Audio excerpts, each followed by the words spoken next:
सरकारले अबदेखि शनिबार र आइतबार बिदा दिने भएको छ। अहिले इरान र अमेरिकाको युद्ध चलिरहेको छ, जसले गर्दा विश्वमा आउने पेट्रोलियम पदार्थ र ग्यासको मूल्य बढिरहेको छ।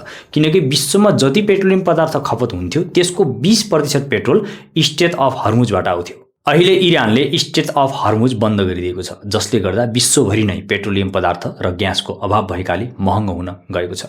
यही चैत्र 23 गतेबाट सरकारले विद्यालय र सरकारी कार्यालयलाई शनिबार र आइतबार बिदा दिने निर्णय गरेको हो। र अबदेखि विद्यालय बाहेक अरू सरकारी कार्यालयको समय 9 देखि 5 बजेको हुनेछ।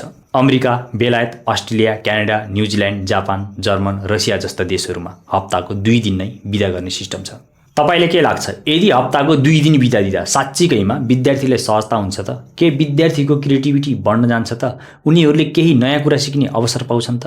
या विद्यार्थीको पढाइमाथि ठूलो असर पुग्न सक्छ? जस्तै कोर्स नसकिने, विद्यार्थीलाई एकै दिन पढाइको ओभरलोड हुने, पढ्ने समय कम हुने। यसमा तपाईको विचार के छ? सरकारले 2 दिन बिदा दिएर ठिक गर्यो या गलत? यदि तपाई विद्यार्थी हुनुहुन्छ भने आफ्नो विचार कमेन्ट गर्नुहोला। धन्यवाद।